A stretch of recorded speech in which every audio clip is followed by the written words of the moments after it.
Kembali lagi di Cahaya Hati Indonesia dan Masya Allah kita akan masuk ke dalam sesi tanya jawab. Dan Alhamdulillah sudah ada 2 pertanyaan ya. Insya Allah ini yang pertama kita akan ambil dari media sosial dan yang kedua dari jamaah yang ada di masjid. Baik, untuk pertanyaan dari media sosial mohon kesediaannya guruku yang dimulakan Allah Subhanahu Wa Taala, Al Ustadz Zaki Mirza ini Masya Allah Ali bacain dulu mohon izin. Dari @Aisyah_19. Pertanyaan beliau, apakah berhutang dan kredit barang itu sama? Nah yang pertama tuh ya, hukumnya gimana ya Ustadz ya? Kadang butuh untuk membeli keperluan di rumah. Seperti misalnya kulkas atau TV. Tapi duitnya belum terkumpul. Jadi menggunakan sistem kredit. Boleh nggak? Bismillahirrahmanirrahim. Buat adinda kita yang sudah bertanya, gaya hidup sekarang itu sudah tidak bisa lepas dari cicil mencicil, Ibu. Bahkan begitu banyak daya tarik untuk urusan pinjam meminjam ini, bahkan sudah online. Begitu banyak kasus-kasus yang pada akhirnya mau tidak mau seseorang harus terlilit hutang karena dia pernah menyebarkan sekali saja KTP masuk ke salah satu aplikasi online dan itu bisa menyebar kemana-mana. Hati-hati. Makanya kalau permasalahannya adalah kredit dengan hutang, pada prinsipnya sama. Karena hutang itu sesuatu yang harus dibayar. Kredit pun juga sesuatu yang harus dibayar, bahkan tidak lepas dari unsur riba. Yang jadi permasalahan sekarang adalah bagaimana kita bisa cerdas memilah dan memilih. Seperti yang saya sampaikan tadi, mana yang namanya kebutuhan, mana yang namanya keinginan. Contoh, ada seseorang bawa batu, kemudian batu koral ya, batu besar, kemudian kerikil dan pasir. Ini ada toples.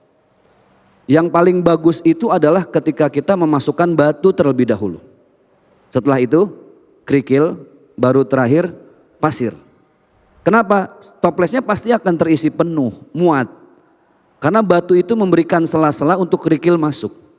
Ketika kerikil masuk, dia juga memberikan sela-sela untuk pasir masuk sehingga saling memenuhi. Sekarang kebayang nggak kalau ini masukin pasir duluan? Udah penuh duluan Bu, udah setengah toples. Belum lagi batu, belum lagi nanti yang besar. Batu itu ibarat kebutuhan kita yang pokok, yang primer. Contoh, makan, pakaian. Kita mengenal dengan istilah sandang, pangan, papan. Tapi yang berikutnya, kerikil itu ibarat sesuatu yang membuat hidup kita menjadi lebih nyaman. Misalnya asuransi syariah dalam kesehatan, asuransi jiwa. Tapi wajib apa tidak? Tidak. Ada alhamdulillah, nggak ada jangan maksain. Nah kalau yang ketiga, pasir ini hanya dalam bentuk fun, kesenangan. Jalan-jalan ke luar negeri, hobi motor, touring mobil dan lain sebagainya. Harus cerdas memilah dan memilih. Mana yang harus kita prioritaskan, mana yang harus kita belakangi. Nah kadang zaman sekarang kita kemakan sama gengsi. Betul gak Ibu? Baginda Rasulullah SAW ketika Sayyidina Umar masuk ke rumah beliau. Umar menangis. Kenapa? Melihat baginda Rasulullah SAW tidur di atas pelepah kurma. Lalu Rasulullah bercerita ketika Umar bin Khattab nangis melihat Rasulullah dalam keadaan tidur di atas pelepah kurma. Apa kata Rasulullah? Aku diberi 2 pilihan oleh malaikat Jibril. Yang menyampaikan Allah melalui malaikat Jibril. Apa pilihannya? Wahai Muhammad, engkau ingin menjadi nabi dan hamba atau ingin menjadi nabi dan raja? Itu pilihannya. Menjadi nabi dan hamba atau nabi dan raja.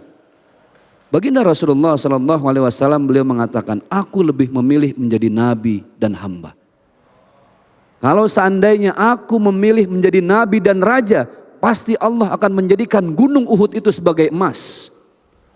Allah akan menjadikan mutiara-mutiara di dalam lautan itu menjadi semuanya milik baginda Rasulullah SAW. Tapi aku lebih memilih menjadi nabi dan hamba. Sebuah kesederhanaan hidup. Sederhana itu bukan harus susah. Kenapa banyak orang ngutang, kredit, nyicil karena keinginan, syahwat Ibu.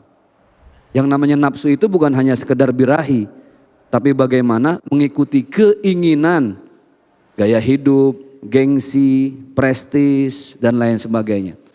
Maka solusinya kredit atau hutang bagaimanapun itu sesuatu yang wajib kita bayar. Wajib. Dan tadi sudah kita sampaikan, orang meninggal syahid, mati syahid pun semua dosanya dihapus kecuali hutang. Itu yang meninggal dalam keadaan syahid. Apalagi dalam keadaan kita yang penuh dengan dosa. Jadi ada rezeki bayar hutang. Minimal dengan membayar hutang itu memudahkan proses sakaratul maut kita nanti. Mudah-mudahan bermanfaat dunia akhirat. Masya Allah, terima kasih guruku yang dimuliakan Allah Subhanahu wa Ta'ala. Mudah-mudahan juga kita kalau kagak ada duit, kagak dinaikin, nafsunya pengen beli apa ya. Pas ada duit baru kita kepengen beli apa, amin. Jadi kagak ada yang ngutang. Dan baik, untuk yang kedua kami persilakan dari jamaah yang hadir di sini. Silakan ayahanda. Ya. Assalamualaikum warahmatullahi wabarakatuh. Waalaikumsalam warahmatullahi wabarakatuh.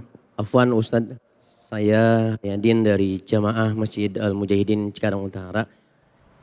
Ingin bertanya, saya sebagai orang tua terkadang suka melihat tuh anak-anak dari teman saya suka bermesra-mesraan dan memang mereka itu bukan muhrim. Ya. Sikap saya itu gimana ya?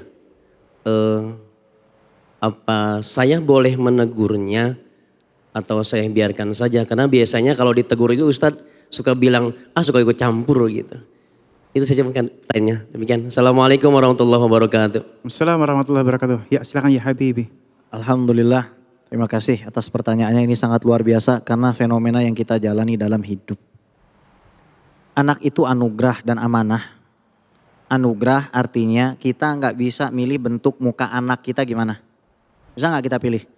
Hidungnya gimana, warna kulitnya, nggak bisa. Itu memang pure Allah kasih. Amanah artinya ketika Allah kasih anak itu dalam keadaan suci, kita harus balikin dalam keadaan suci. Kullu mauludin yuladu ala fitrah. Setiap anak itu hakikatnya adalah suci, bersih. Fa'abawahu yuhawidanihi wa yunassiranihi wa yumajjisanihi.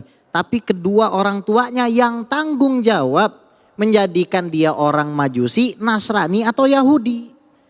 Makanya Nabi Muhammad SAW ngasih tahu kita, alzimu auladakum wa ahsinu adabahum. Alzimu auladakum, tolong pepet terus tuh anak. Kalau misalkan anaknya marah, urusin aja urusan babak. Lah, yang ngasih makan lu dari kecil siapa tong? Yang nyekolahin lu siapa? Yang nyebokin lu siapa? Yang nyapih lu siapa? Ketika lu sakit di rumah sakit yang ngerawat siapa? Fikir. Gitu Beb ya. Fikir, jangan pakai dengkul ngomong sama orang tua. Hati-hati. Karena fitnah akhir zaman, antalidal amatu rabbataha. Nanti seorang anak dilahirkan budaknya.